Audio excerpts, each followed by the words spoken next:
Thank you. Super excited to be talking with you today. This is an awesome event. Super cool to see this community gather. Super exciting to see all of the many different projects in trying to make blockchains way more sustainable. It's just super amazing lineup. I'm looking forward to catching up with all of these projects over time as they happen, and I really hope we will have many of these sustainable blockchain summits to come, because I think gathering this community, talking about these projects, and giving kind of a drumbeat to the whole movement will help us all make sure that we're making significant progress.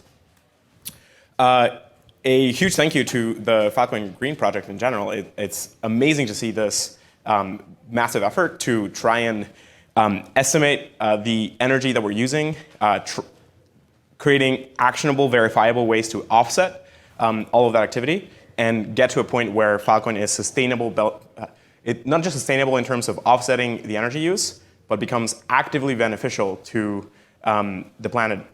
And so we want to get to a point where having Filecoin operating in a particular nation or in a particular region becomes a beneficial effect in the environment in that area. We have a lot of work to go from where we are now to that. But if we can get there, then we can kind of create some kind of like multiple of greenness of saying, hey, if you have Filecoin in your environment, in your region, you have like a net positive activity environmentally. Like that would be a fantastic outcome. So thank you to the folks working on this project and to the many other related projects, because I think it's one of the most important things that anybody could be doing, and then especially the blockchain ecosystem could be driving. So what I want to talk about today is a thing called impact markets. And carbon credits and carbon offsets and so on are a special case of a thing called an impact certificate. And I want to talk about these kind of markets more generally because there's a really exciting movement happening now based in great part on all of the successes so far in the green space to extend this activity much further beyond into many other corners of innovation. I like framing this in terms of a chasm in innovation where we have major incentive fields through which we can coordinate a lot of action. These are just two major incentive fields in the world. One is the capital markets that lead to the creation of corporations and business models and business revenue flows and so on which most of the capital economies are based on. And this creates an incentive field for groups to organize, to build products, to sell in a market, and through that solve problems at large scale. There's another incentive field, which is things like the academic credit system, which creates incentives for many scientists and researchers and so on to produce results in the knowledge space, meaning extending the boundaries of what we know and so on. You can think of all of the credit that we give to people for discovering important things as creating long-term incentives for people to work on really critical problems, find solutions, popularize those, and get them diffused into the world. But there's kind of a big problem in the world right now, which is we're missing an effective coordination system or an incentive field in the middle between discovering some really important result or noticing that some important problem needs to be solved and doing the hard work of refining conceptual solutions or really useful knowledge that we have into viable products and viable systems that can go into the market. So the gap here between these two incentive fields is, I think, responsible for many problems in the world. Meaning, if we could somehow create an incentive field that covers this gap, or extend one of these other fields to cover this area, we could get to a much faster pipeline where, as we are discovering new knowledge, as we're discovering new solutions, we can scale them up and apply them worldwide. I'm sure everyone in this room knows a bunch of problem areas where there's some like really important, valuable solution, and if only the world did X, like it would all be so much better, and things are somehow stuck. Like there's some glue in the environment that prevents those really good ideas, even though a lot of people know about them, from getting implemented and diffused into the market, diffused into the world. and into humans, into our capabilities and so on. And so it's kind of this innovation chasm that is really critical in the sustainability space and is really critical in many broader groups. And this area is where if we can create new financial instruments in the middle, then maybe we can sort of extend this kind of capital field over and sort of cover the gap. There might be other things like creating entirely new incentive fields that could be really useful. But impact markets are just one approach to solving this problem, which is to say, let's use financial technology to build mechanisms to extend this capital field over to cover that area. So for example, people noticed, hey, we could decarbonize the world and sort of like produce these offsets. This is like a really important activity. Who can we sell this product to? Oh, let's have governments buy these credits. And by governments buying these credits, then the people that are producing these credits then can offset. And the government can get in the middle and say, hey, actually, we want everybody to be sustainable, and there are two approaches. One is either you can verifiably tell us and show us that your energy use is zero or ideally net green, or you can offset it. And so you now have to go and buy these credits, and so you can create demand for those financial instruments. So impact markets are just kind of a more general version of that same idea. And yeah, I think a lot of people here are super familiar with this story. We've talked a lot about it today. So the certificate of impact story is fairly recent. It's and of course this has roots in economics for centuries, probably, maybe millennia. But the idea is that you could create a pretty general instrument where you can write some notion of impact, and if you have a way of selling it to the world, selling it in some market, then you can solve many kinds of coordination problems.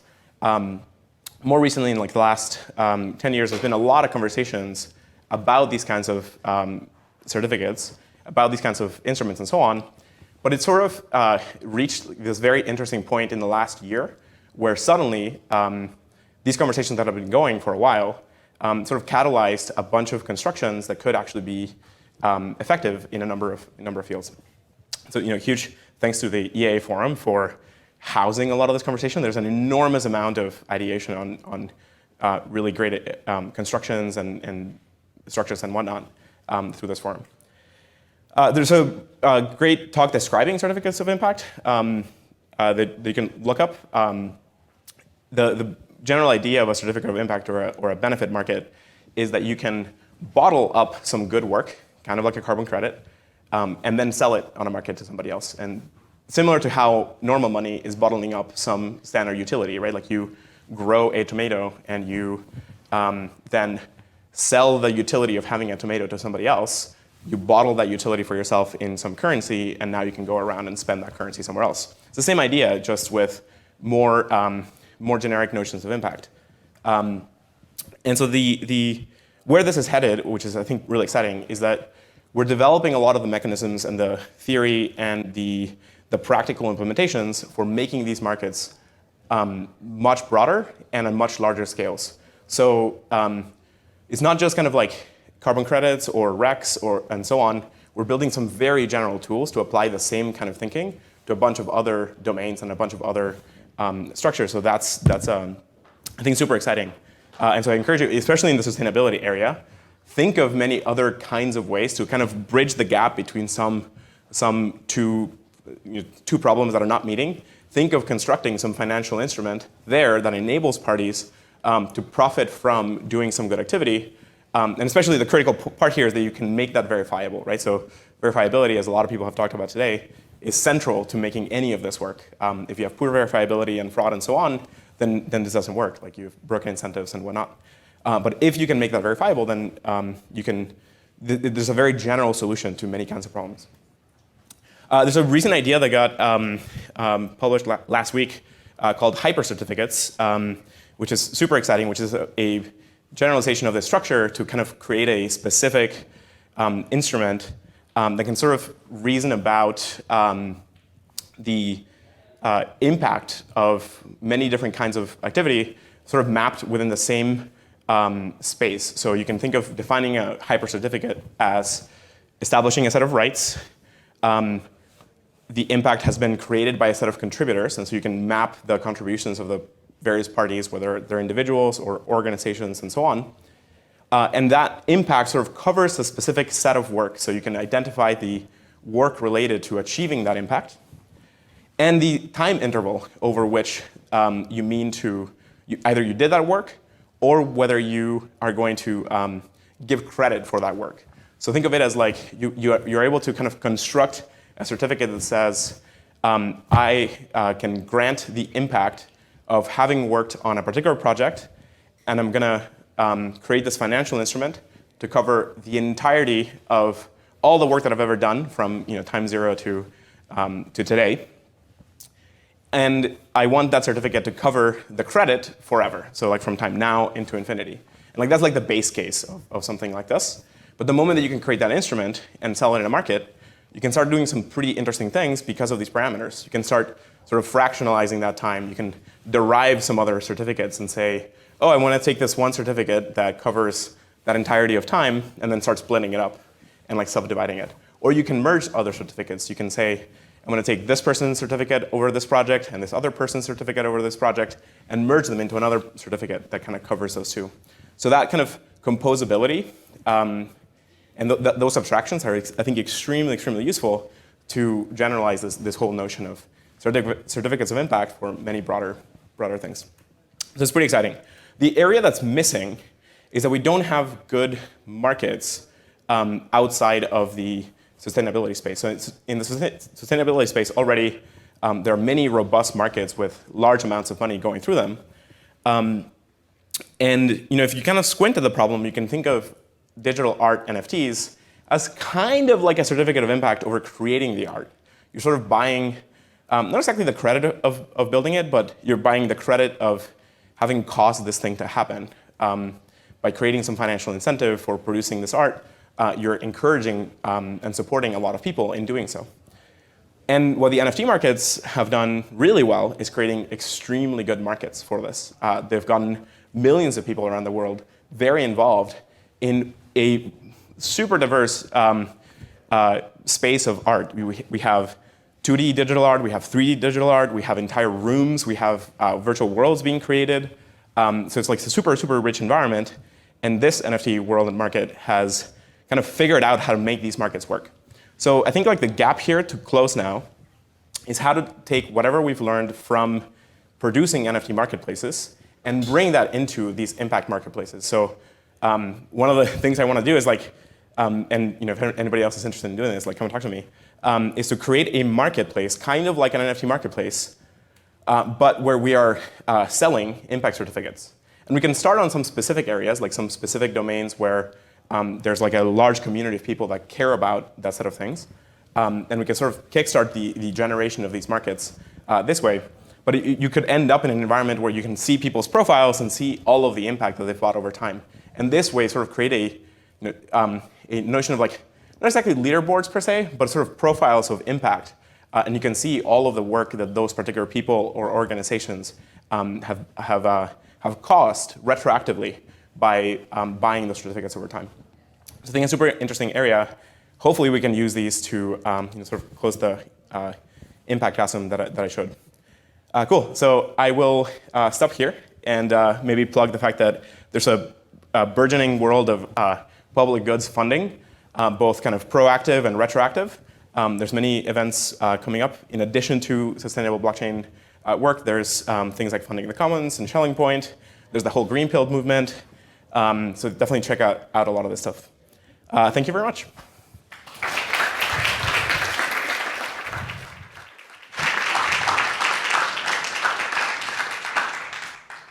And now we do have just a few moments for a question or two, if anybody has one burning. David. Thank you so much for your talk. So today we learned a lot about how difficult it is to estimate actually impact, right? There's a lot of uncertainty factors, a lot of noise.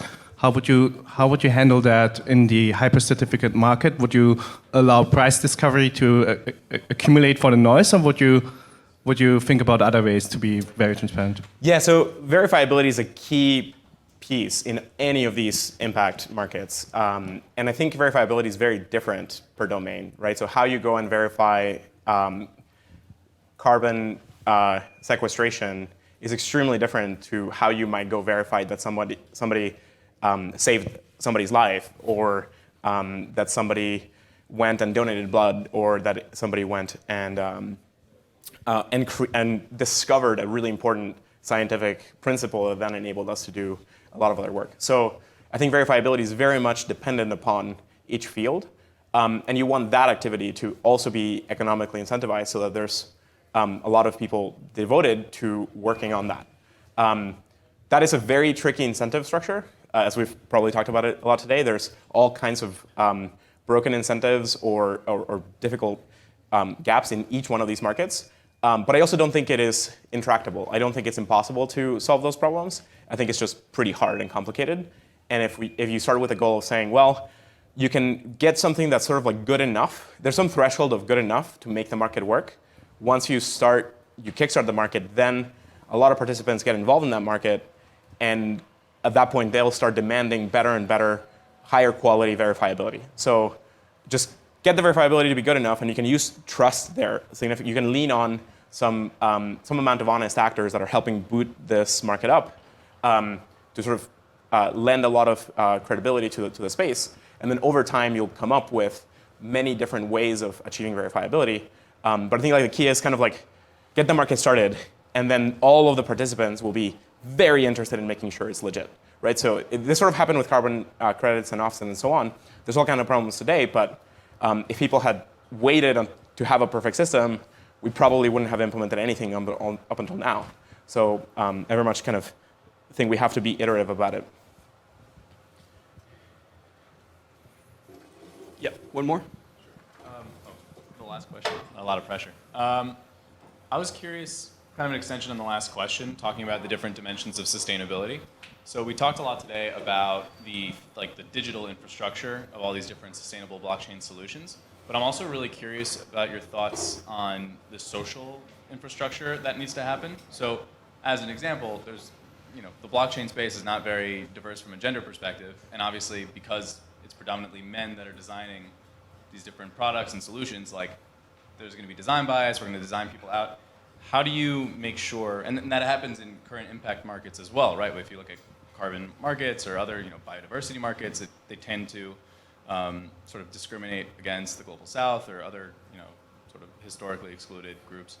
So how do we, moving forward, build in from like a place of inclusivity as opposed to exclusivity? Yeah, I mean, I don't think there's a short answer to that. There's like a whole fields of people working on solving these massive problems.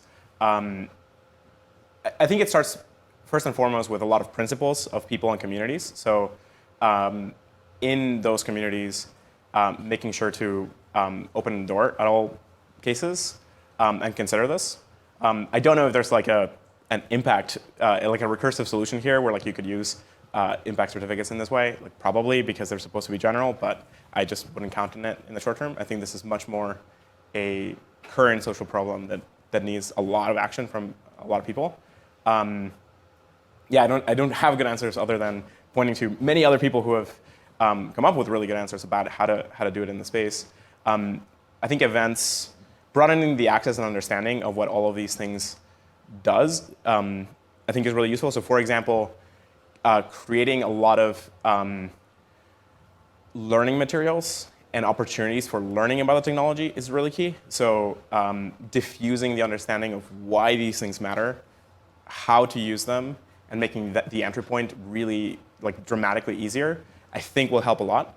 I think creating local communities across the world in a lot of places, diffusing the knowledge there and empowering people there to figure out the knowledge and then let them figure out the components that they want to build, I think is really key. Yeah, I broadly believe in just a lot of knowledge diffusion, just empower a lot of individuals and groups to know why these things matter and let them decide what to do. I think things get really tricky when you start sort of deciding for somebody else what to do, and it's, I think, tends to work better when you sort of diffuse the knowledge. And so I think like, I don't know, starting projects or working with existing projects to increase access in a lot of places and communities. It's not even like different geographies. Sometimes it's in the same, probably right now here in Austin, there's probably a lot of communities that are totally unaware that a lot of this potential exists. And so broadening access across all of these vectors, I think, will help a lot. Juan, thank you so much. This has been absolutely amazing. Thank you.